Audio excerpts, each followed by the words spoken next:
Welcome to the Questionistas. I'm Thomas. And I'm Spencer. Quick disclaimer, this is for education and entertainment purposes. If you need help, please seek a professional. We are not experts, doctors, nor dragons, nor do we give medical advice. Take our words with a gallon of salt. Hey, Thomas, what's the question today? The question is, why is it hard to relate to other people? Awesome.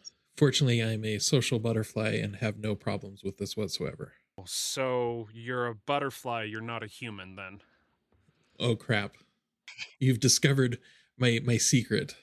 You're just a bunch of butterflies in a trench coat? Yes. and man, am I fun at a party. Oh, goodness. One of the most important aspects of why is it so hard to relate to other people has to do with our biases about like negativity or differences or just things that are lost or missing. Well, first off, I like using evolutionary psychology metaphors, even if they're not 100% why we got that way. But when it comes to a focus on the negative, the person who was just chill with everything that was going on has a lot of ways to die in the evolutionary environment. And the person who is in a state of vigilance, you know, they talk about stress killing you nowadays. Uh-huh. But when there's so many threats out there all the time, that stress was there to keep you safe. Yeah. So now we are safe, but we still feel stressed. So this relates to a couple of fallacies that we have that, again, they exist to protect us. But we talk about a couple of them. There's negativity and gaps. It's easier to notice negative things or missing things because we have a desire to avoid the bad or avoid losses. We've talked about sunk cost fallacy. That one's related. Yeah. But then the other part of this, we talked about the negativity part, but there's difference biases, which is sometimes call this appeal to purity or fear of contamination. It's the concept of sameness equals safety. And that may have come from hunter-gatherer tribes or groups of humans a long time ago. And your family and friends group are more likely to look like you. And so there's this sameness that makes you know, oh, this is a part of my group. They're not going to kill me to get access to the same food or something. What does that have to do with now? People look different than us more than ever in some ways because we can have that diversity in not needing to maintain survivability through hunter-gathering practices. We're able to have a lot of people survive and maintain themselves in so many different ways that it allows for a diversity, whether it's within community, city, neighborhood, or in a workplace. It seems, though, that we still find ways to find people that look and act and think similar to us to a point of fault. Well, I mean, in this state, the state of Utah, you mentioned BYU and the University of Utah, and from a lot of people, you're going to get strong, emotional, tribal reactions, which is always funny to me because, I mean, I have my own, I'm human. I have tendencies toward tribalism too, but, you know, people be like, oh yeah, what team are you rooting for? And I'm like, I hate football, and I, at least my English degree, I hated college so much I graduated. So sometimes people are like, hey, here's this binary, and I'll transition us to that. We can get back to some of our other points in a little bit. This binary or spectrum, where are you? I don't like that binary or spectrum. Have you ever done the Pottermore house quiz? Oh yeah, I think I'm a Ravenloft. No, you're not. Ravenloft. That's a Ravenclaw. Ravenclaw. That's what it is. Oh man, and like after all these things I've learned about like tribalism and psychology and stuff like that, I'm just like, this is bad. Like, you're setting kids up. Okay, here's this group identity with something to what's the word? Aspire to. Mm-hmm. And but it's a group identity that includes like a package of behaviors, a package of beliefs, and a package of ideas about who you are and who you're supposed to be. And it's like the hat, I don't know. The hat is doing some combination of where you'd fit in the best, what describes you the best. Oh, but also your choice is a factor, but I'm only going to tell you that if you like say that you dislike my like maybe Slytherin. I don't want to be in Slytherin. Oh, okay. Well, you can make a choice. That's fine. You can be Gryffindor. And it's like you get these like self-fulfilling prophecies with all these like kids, and it's like people like, man, why do all the bad people come out of Slytherin? It's like, yeah, why do all the bad people come out of Slytherin? Because you've created a culture of, and then of course people respond to me saying stuff like that with, so you're a Ravenclaw. It must be a Ravenclaw. Only a Ravenclaw would make a big deal about this stuff. I'm just like, shut up. That's not, I mean, maybe you're, no. I dislike the whole thing. I've got a little note here of something that I wrote a while ago. Beware false binaries, for there are often more choices.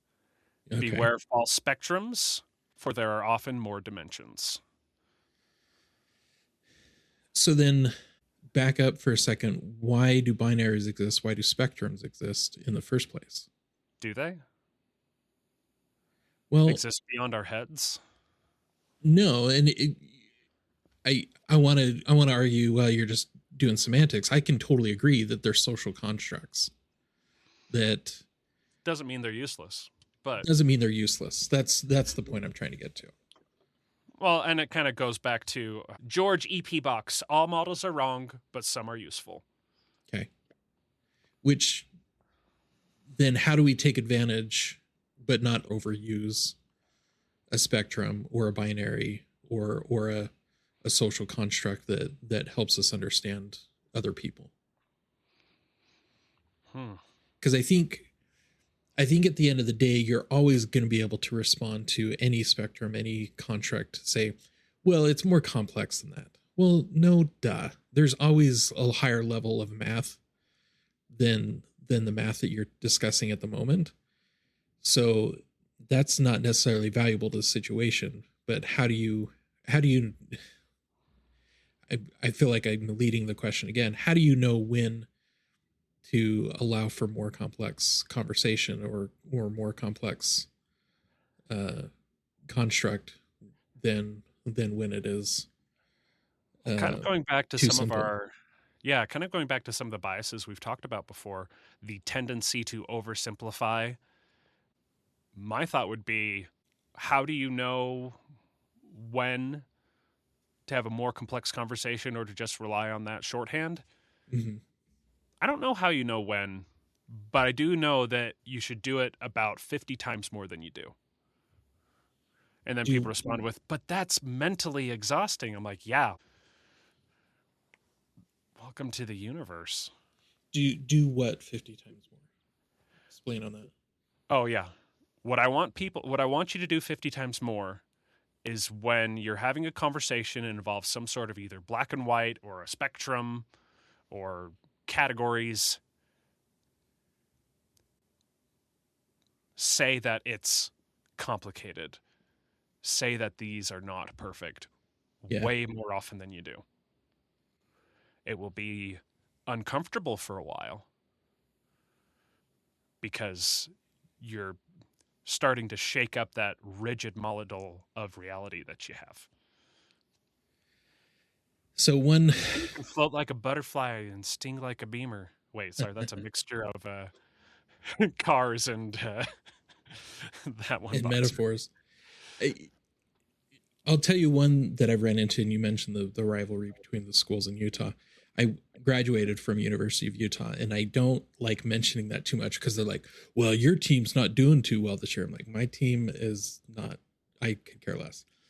Mainly because when I'm happy to watch a football game, a basketball game. I love sports and being able to watch them, but I'll root for whatever play is a good play. And so I can confuse the heck out of whoever's sitting next to me because I'll be cheering for one team, and if I see a bad call, I see a bad call. If I see a good play, I see a good play, and I'll cheer for it. And for me to be able to, I'm not trying to say I'm better than everyone else, but I have to consciously place myself in that position. Otherwise, I'm just going to sit there and fight for one team and sit myself in the binary, which maybe I'm just a little weird. That's not as fun as rooting for good plays and being excited for a good score and a good series of events that lead up to. That was some good teamwork. I don't care who you are, that you got to be able to appreciate that. Well, and I think that's a good mindset to have. I'm going to, not so that we can get too specific on it, but I'm going to drag the elephant into the room. Uh-huh. And one thing that got us talking about this today was a lot of the political hatred, divisiveness in American politics today. Sure. It is, let's see, January 25th, 2026. And if you go and look at the news for around this time, there's a lot of crazy stuff going on. I barely look at Facebook now because of so many fiery hot takes and people slamming each other and like just so much demonizing. And yeah, a lot of it goes back to those tribal instincts and those simplifying things into binaries and spectrums. But I mean, also, I mean, you get people who have a tribe that they care about, who have a simplified model of the world, or I should say oversimplified because they're all simplified. You have people who are passionate, they think they have a moral imperative for their side. I know people on the more liberal side who have a, this is kind of drawing from Jonathan Haidt's research, who put a large emphasis on care and equal outcomes for everybody. And then there's people on the other side of the spectrum who have a greater focus on maybe things like loyalty or purity, or the rewards should be equal to your efforts, and if somebody does more efforts then they should get more rewards. So they're talking about equality as well, but a slightly different kind. Anyway, so they have these moral motivations behind them, and everyone is just crunching against each other. And actually, no, I want you to say your thing first about the Overton window. Sure. I think this is a really interesting phenomena, that the Overton window is basically, you're on a spectrum. Everyone can agree there's -1, there's 0, and there's 1. What we think as 0 or the center is a healthy location. If you stray too far from that, then there's dangers, there's extremism. Got a little bit of a middle path Buddhism in there. Not too much, not too little, just right. Just right. Yeah. Goldilocks and And the Three Bears. yeah. And so, however, what happens is, as rhetoric increases for or against one of the sides, the Overton window shifts. And so the Overton window is shifting so that it's more the center. What we thought was the center is now at zero 0.5 or -5, negative 0.5. And so it's closer to the left, and then it shifts everything over. And so now we're not talking about -1 to 1, we're talking about -5 to -3. And so what used to be highly considered extreme is now no longer extreme, and it's the norm. And I'm Yeah, trying. well, and there's a lot of that going on between, like, I have probably more liberal friends than conservative friends. Again, oversimplification of their political beliefs. But you hear this, people talking about like moderation and being in the middle, and it is demonized. And like, oh, you're a moderate, that just means you're Indecisive. indecisive, or you're kind of on the right. What do we want? Moderation. When do we want it? In a reasonable time frame. Yeah. See, it's hard to use rhetoric to get people emotionally riled up about moderation, both in the sense of being in the center and of just slowing down and trying to analyze more. Yeah, and even to the point, it ties into religious connotation in the book of Revelation. There's a scripture in the New Testament that says, "I'd rather you're cold or warm, or cold or hot, and not lukewarm." And lukewarm has become vilified as this ability to uh, be able to uh, be valuable, and that's unfortunate because that ability to cross bridges, that ability to be able to communicate to more than just people that are just like you, I think is a very dangerous place, and it's very scary uh, because you're not able to expound or expand upon anything. And I don't have anything at the top of my head. I wish I did, of some cognitive science, truth to that, but that's just a very dangerous place, that you're not able to think out of people that are just like you. Yeah, and that has a lot to do with a certain skill called theory of mind, which is the Okay. ability to imagine the mindset of somebody different than you. Reading fiction, or actually reading stories, I should say, are a really good way to build this skill. Because for a lot of books, it dunks you into the consciousness of another kind of person. Travel helps with this too. I'll give you one that's I think it was attributed to Mark Twain. He said the the best way to combat bigotry is to travel. Yeah, that's great for people with money and paid vacation days. Agreed. So, but one thing I want to talk about in relation to this is continuing about spectrums. I'm going to repeat my quote from earlier. Beware false binaries, for there are often more choices. Beware false spectrums, for there are often more dimensions. Mm-hmm. And even then, I don't know if I want to add something to this, but here's a really good example of a false spectrum. Love and hate. Okay. I think that's a false spectrum. Or if people treat it as a spectrum, or a false binary. Let's take love for a second.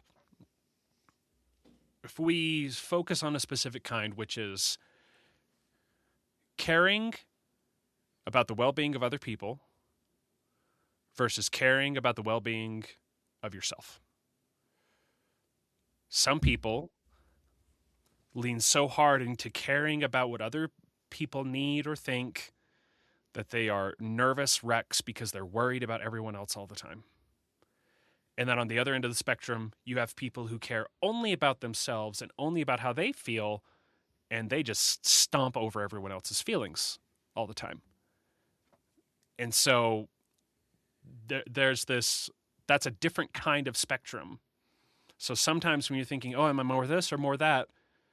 Like, not only is the spectrum, like, not only are there more dimensions to go with, but that spectrum itself could be false. And that's what I think about the political spectrum.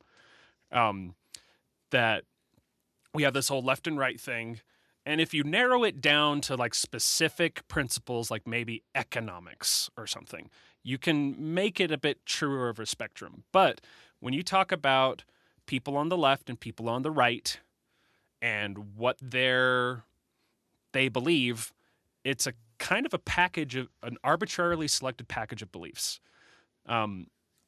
I don't want to tell people what to think, and I'm not even sure what I completely think about these things anymore. But I used to say, I think human caused climate change is real and that abortion is wrong in most cases. And when I would say that, most of the time, the entire room now hates me. Right. Well, Because I just. and what's the fallacy of arguments are soldiers? Yes, arguments are soldiers. Conceding any point is joining the enemy, and criticizing any point on your side is stabbing your own soldiers in the back. Yeah. And so making the statement you did, you might as well be a double agent, because at this point I don't know if I can trust you, and I don't know what I side you're know. on. What a crappy team player I am. I mean, how are we going to get together and walk for miles and hunt that dang mammoth that we need for food and fur if I'm not going to be a good team player? Yeah. So I've talked about the problems with spectrums and how they're all false. But again, we did have that quote from George E.P. Bucks: "All models are wrong, but some are useful." So, and we're going to get more into this about the ideology, but let's talk about it with the spectrums in general. Um, you were talking about spectrums of social constructs, and they have their value. So, what is their value? I think one idea that the brain likes efficiency. You could say the brain is lazy. I think it's not as generous of a take, but the human brain, Energy conservative. it's energy conservative. It's efficient. It tries to be efficient as at all times, and so it's trying to figure out what is a situation that is safe and what is a situation that's not safe. Um, and and in some places, it's I want to have a conversation about something. Yeah, I'll talk about this a little bit later in the importance of play. But yesterday, for the first time ever, I was playing a game with someone, and we were having fun. We were working together, and we were laughing, and we were enjoying each other's company. We worked with each other. He trusted me. I trusted him. However, I was really concerned about asking him too much about him outside of the game, because I was like, I don't know if I want him to know what I believe, because I'm not sure if he's going to be a safe person to be able to talk about those things. Because if he disagrees with me, knowing the situation, I was more cautious than I probably could have been or should have been, in that I didn't want to bring up a topic and say, well, actually, you're wrong on this and you're dumb. And then he's saying, well, you're wrong and you're dumb. And then we hate each other and then we can't play the game. Because at the end of the day, my goal was I just wanted to play the game with him.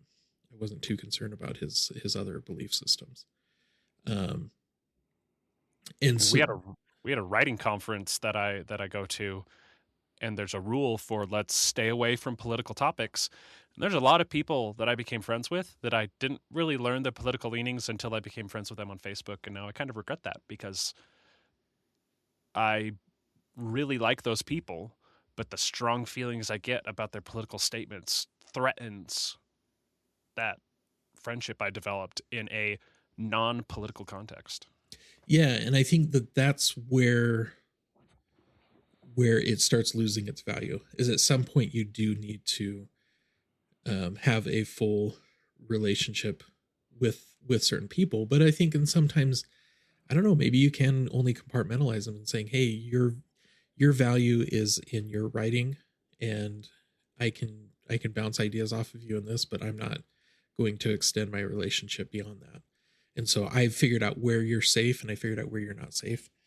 And I can set boundaries for myself and allow myself uh, to only talk to you about certain things, because I don't want to bother talking about those other things. I don't know. That's I'm trying to give a sunny side perspective to your situation, but you know, I don't know if that works with everyone. As much as I want to be confident about it, I'm not sure if that's going to work for everyone, because I think we talked about Bill Cosby in the past, that how do you disconnect the creator's work from the creator if you know that the creator is doing bad things? And should you? There And are should people you? who have the opinion that you shouldn't. Right. Well, and I mean, I think the social consensus for Bill Cosby was definitely no, you should not separate it, and Can't his make name any is references to Cthulhu because H.P. Lovecraft was a racist. right. It which is ironic, because there's multiple game systems around the concepts of Lovecraftian horror, and in some ways every time I've seen people talk about it, they're just like, yeah, we acknowledge its origins, but we reject those origins and we move on past that, you know. I somehow some people are more tactful in managing those distinctions of either origins or a bad history. Um, but it at the end of the day, you have to come face to face with that, and Oh I gosh, and Peop- in some go ways, go it's ahead. an Overton window. I think there's an Overton window of our tolerance for someone's creation versus someone being a creator and the actions as a creator was tolerated in the past, and that's shifted, and so the Overton window isn't inherently evil, but it's a natural phenomena that happens on how we view content, how we view creation, how we view creators, and sometimes people get away with it, if to say it crassly, but some people don't. Yeah, and for some people, it is morally worse to be in that to be in a more moderate, neutral position, or just a less extreme position Mm-hmm. than to be at either extreme. Oh gosh, it's exhausting. In fact, another good example of that is people's reactions to J.K. Rowling, Sure. and we even brought up Harry Potter earlier. Um, People's reactions to J.K. Rowling, who has made statements related to gender identity. I'll just simplify it to that. Um, and seeing people's reactions to that, people in and out of the LGBTQ community. Um, I know some people who are uh, very much disagree with what she has said more recently about gender, and they still love Harry Potter. Right. And like, And I know a lot of people that swear to have nothing to do with anything related to new, you know, and they're still putting out new stuff. They're planning on having a new show on HBO, and they're gonna have they've had a video game that came out a couple years ago related to Harry Potter, and so some people are like, yeah, I want nothing to do with it. there's two things I want to kind of talk about here is that I want to get into in other episodes. One of them is how to have effective conversations with people that are so different than you. Mm-hmm. There's a really great book about that. I'm not going to talk about that today, though. I want to focus on why we get so defensive about our tribes. Sure. I want to read a quote from Lord of the Rings, and I think it was Faramir who said this. No, wait, no. Sorry, rewind. In the film, Faramir says it. In the book, Frodo thinks it. In Okay. both of them, it's the same context. They're looking at a dead Haradrim soldier, some guy from the south who's, coming in to invade. And I think this version is the version from the film. So this is what I want people to think whenever they think of somebody who is on the opposite side of them, somebody who is their enemy, who they want to go to war with ideologically or whatever. His sense of duty was no less than yours, I deem. You wonder what his name is, where he came from, and if he was really evil at heart. What lies or threats led him on this long march from home, if he would not rather have stayed there in peace?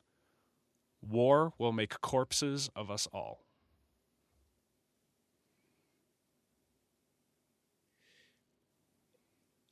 I think the my favorite part of that is the you wonder what his name is, where he came from. War classically attempts to dehumanize the other side as much as possible, and I think that's that sense of humanity that comes from that statement of spending the time to actually understand who that other person is, instead of just saying that they are a bad person, they are wrong, they are awful, they they are fully aware of their decision to make the choices that they did. uh, I think you this know was also in Jonathan Haidt's one of Jonathan Haidt's works. But he talked about a situation, I think it was Vietnam, where that backfired, where Interesting. you had they looked at people who defected to, was it Vietnam or Korea? Doesn't matter. Who defected to the other side. American soldiers who defected to the other side. And almost all of them came from this very specific boot camp. And that boot camp had an emphasis on training that demonized the other side. Whereas the other boot camps were either neutral or didn't even really focus on that aspect of like, okay, here's why they're bad or good or whatever, just ignored them or whatever. Um, Interesting. so you'd think that those are the people who would fight more viciously. And you know what? Maybe before they were fighting more viciously. But when they started to see that these people were also people, they were humans, that made some kind of backfire effect where they're like, wait a minute, my country, but it's really their training facility, lied to me and said that these people are inhuman monsters. And they're not. They're people too. It makes it 10 times worse thinking about the propaganda, and I'll use the word propaganda because I believe it is propaganda Yeah. of of using false information to label, and the false statements to label people from the other side. And it goes back to my statement of, I can watch a game, but if I see a foul, I'll call a foul, and we should be able to call a foul when it happens, and we shouldn't worry about, well, our side said so, so I guess that's what they are. And I think Oh, no. The unfortunately, biases that happen there, like people suck at seeing fouls on their side and are so prone to calling fouls on the other side and being like, oh, that ref wasn't fair. yeah, Like it is so strong in people. yeah, and we're seeing that politically, a lot of instances where calls are made in, by the refs, by judges, and there's a lot of disagreement on, not only, excuse me, not even just a disagreement, but just blatant, we're going to punish them for their call, we're going to see them, well, we haven't gotten as far as seeing them hang, but that's the phrase that comes to mind, is we're gonna see them Oh, just look at some suffer of the for the sports consequences. related violence in ancient Rome. Some of the sports related violence in ancient Rome. Yeah, yeah, it was to the point of like hanging people. How about ancient my high school? Like there was death threats, and there was escorts for the refs on certain games, and just in high school for basketball sometimes, because Where was the this? this was it doesn't matter what high school it was, but I'm almost Or I just positive mean like what everyone state, what part of the United States? in New Mexico. I mean it, Okay. but I it's mean, even just, then, you're right. That doesn't matter. there's rival games, and there's rival teams, and there's such heated rivalries that when the ref makes a call and everyone disagrees with it, that there's stories of high school refs, which these guys are getting paid like $10 an hour to, which is like $20 to be refs for a high school game. They're not doing any of this for the money necessarily, but they make a bad call, and all of a sudden there's some drunk idiots out in the parking lot that want to beat them up after the game because their team lost because of the ref. You know, it's and that did actually happen in Maine. That there was escorts that had to happen because So of funny. threats against refs. And so, it's that's where it fails, right? That's where the tribes, but that's also an understanding of that, if whether we agree with it or not, that's the nature of our tribes. That's the nature of why we get so defensive with our tribes. And it's in a way scary, but we now have the knowledge of how they operate. So then what can we do? What is our value or benefit, knowing that we can do better than that? We know that there's the defensiveness in the tribes. We know that there's risk of the judges and the refs. We know that there's there's risk of dehumanizing the other side. How do we combat against that? How do we make sure that we don't live in an us versus them mentality?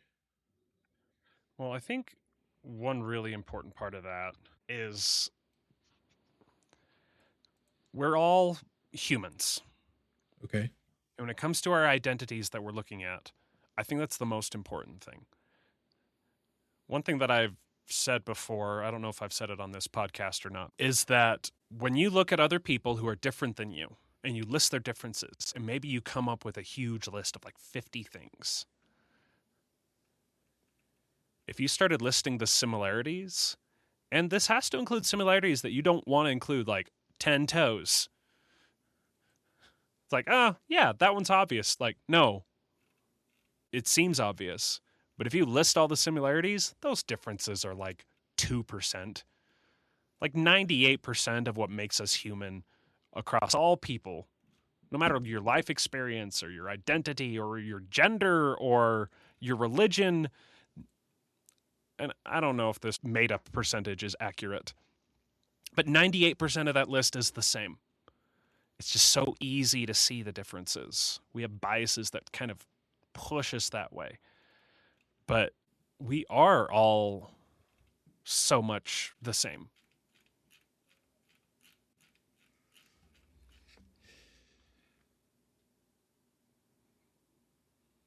What are ways that we can experience that? So, I mean, we can say that. So are you saying put that on a sticky note and read that to yourself every morning? You know, I mean, that's an option. Oh, you want something practical, huh? Yeah, I think I want something practical. I think at this point, things are getting so heated within the United States and within other countries that I want to leave us with something that's a little more practical than just the highest level. And you know, which is so counterintuitive to this podcast, because we love to stay at 10,000 feet a lot of the time, 20,000 feet. But I want to get a little closer. We don't have to be ground level necessarily, but Yeah, I mean, I do want to get us more practical, because we get to the question of, so what? What now? the one that comes to mind, and I kind of suggested, is play. And ironically, the funny thing about play is you recognize that in a soccer game, you're on a specific team. You're in the social construct of a specific team for 90 minutes. But the big important thing is what's happening for that 90 minutes with the people that you're playing with. And then also, you don't have to be on that team anymore. You can play within the spectrum or the binary for a moment, but afterwards you're not. And there's a lot of really interesting science around play theory, game theory, that allows you to gain trust while playing with someone a game. And this can be a board game, a sports game, video game. A trust fall at a work retreat? Trust fall at a work retreat. That just It's scares me just approaching thinking it. about it. It's It's getting approaching there. it, but It's getting there. it's not there. It's getting there, but it's not there. It's getting there, but it's not there. I no science on the trust fall exercise, but I'm sure someone's done it. But just the nature of you playing a game, there are rules. But the rules don't matter after the 90 minutes, after the game session's over. You get to learn how someone is, and you get to know them quicker, and you're able to gain trust on that person a lot sooner. And you're able to make great relationships within play sessions in a way that allows you to get to know that person to a point where, yeah, after a couple more sessions with this new guy that I played with yesterday, I will be able to have that conversation, and I will feel safer about it than just, hey, so what's your name? Cool. What do you think about what happened in the news yesterday? You know, I don't think I'm ever going to do that, even though I've had people pull that trick on me. And it's like, I haven't talked to you for over a year, and you're asking me what happened in the news yesterday as if I'm supposed to agree with you. Yeah, this is a trap. This is straight up some Admiral Akbar nonsense. I'm not sticking for this. But play at its core allows us to experience in some ways a sense of tribalism where the stakes don't necessarily matter long term, and it allows us to gain trust with the other people.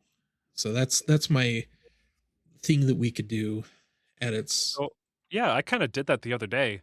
I went to lunch with a coworker. So I used to be Mormon. I'm not Mormon anymore. He still is.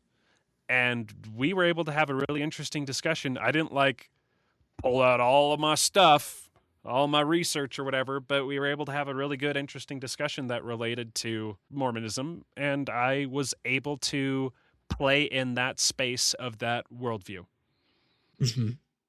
because and I used to have a problem with doing that because I was like, it feels dishonest to not just blurt out, I think this is all baloney when people bring it up.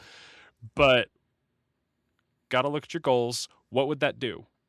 In fact, most of the time, what what is your goal here? Is it to proudly proclaim what tribe you're a part of? Like if you were playing D&D with this guy, or Uh-huh. sorry, a game, did we want to keep it D vague and too? D. It was D&D. I can accept I'm a nerd. Nerds are I'll own great. that part of my identity. But like kind of like at my writing conference too, like what would you achieve by bringing up those things, like the feeling of self-righteousness that you were defending your perspective, and like what would it do for me to bring that up to my friend, that my criticisms and stuff to my friend about religion in general? It would have just hurt our relationship. Right. So I do want to point out two games that I want people to play. They're single player. No one else gets to play them, but they're simulations, and they're very topical to the discussion today. They're on a website called Nick from Nikki Case. That's the individual that's created these. And one of them is called The Parable of the Polygons. And this is based off of research from a Nobel Prize winner in social science from the 70s. And he basically just gamifies it and allows you to play in this interactive experience. And then the other one that he creates is We Become What We Behold. And it talks about propaganda and Oh, information. I've You've heard of probably that seen one. these. Yeah, you've probably seen these, you Thomas. But if you've never seen these are We Become What We Behold and Parable of the Polygons are two really fantastic experiences that you can have. Again, play is really important to me, and playing games is a place where we, similar to, prior to digital technology, reading a book can do the same thing, that it can open up your mind to other people's personalities and perspectives of life. But the interactiveness of games, I think, is something that above and beyond. Anyways, we Ooh, I'm gonna become have what to be. fight you. What's that? I said, you're talking about books and you're like, oh, the interactivity of games is something puts it above and beyond. I'm like, ooh, I'm going to have to fight you. But maybe Yeah. that's, did I just have a Well. tribal reaction? Oh my gosh, what? Um. Yeah, I'm not dying on that hill necessarily, because I think there's value in books. Um. But there is something unique in the interactive experiences of games, and I think there's some absolutely gorgeous games out there that you can play to have some very visceral experiences, in so much that I've cried while playing them. But these two, Parable of the Polygons, talks about diversity. It talks about, and it shows you the value in having diverse areas of just neighborhoods in it, but it conceptually can extend to many other places. We Become What We Behold takes about 5 minutes, and you go through the experience of what happens when an event occurs and how people react to that, um, both negatively and positively, and how propaganda can spread really quickly. Um, so those are two homework assignments that I've got people, but but there's plenty of others there, whether it is books. I got to believe that there's books out there that like Lord of the Rings, that have just such profound quotes that can stick with you for days, years, or lifetime. Um, in being able to think, wow, I never would have thought of that from that perspective before. Um, I'll add one to your list of that's very similar. I think one of my favorite themes, which is it's there, but it's not necessarily as prominent in Ender's Game, where the whole in the back of his mind he's constantly thinking about who is this enemy that we're fighting. It's an alien force, but he's trying to figure out who they are, and he's trying to quote Sun Tzu basically by saying to know thy enemy is to know thyself. And he's trying to figure out why he's fighting this enemy, not just because they're a faceless evil. And that one is a really powerful story, or section part of that story that I feel like gets under identified amongst all the cool sci-fi nonsense that happens in that book. Oh, what does he say? Something else on top of that. In order to defeat your enemy, you must first understand your enemy. Yeah. And in that moment of understanding, you also love them. And then you Yes. destroy them. Yeah. I mean, it's a very, I think you got it far closer than I could remember. But that notion of you have to love them and then destroy them, if or for them to just be your enemy. the action of understanding. And you know what? I think that I'm going to make a couple of comments about play, and then we'll wrap this one up. Okay. Is like I did with that friend, I was playing the role of being on Team X in a way that I didn't feel like I was being dishonest, but that but not only that, and we'll get into this in our effective conversations, how do you maintain a relationship with people that are such a strong position from yours? Seek to understand them, ask them questions, learn about them, and learning without judgment. Because if they tell you something that's a part of their identity and you immediately attack it, then, well, first off, you've failed at the goal of understanding them, and second off, if you don't understand them, then how can you work with them? So either way, this kind of goes back to one major point that I'm going to harp on, and that is effectiveness. It's not enough to be good. It's not enough to be right. By the way, you're also probably not as right as you think. It's not enough. You have to be effective.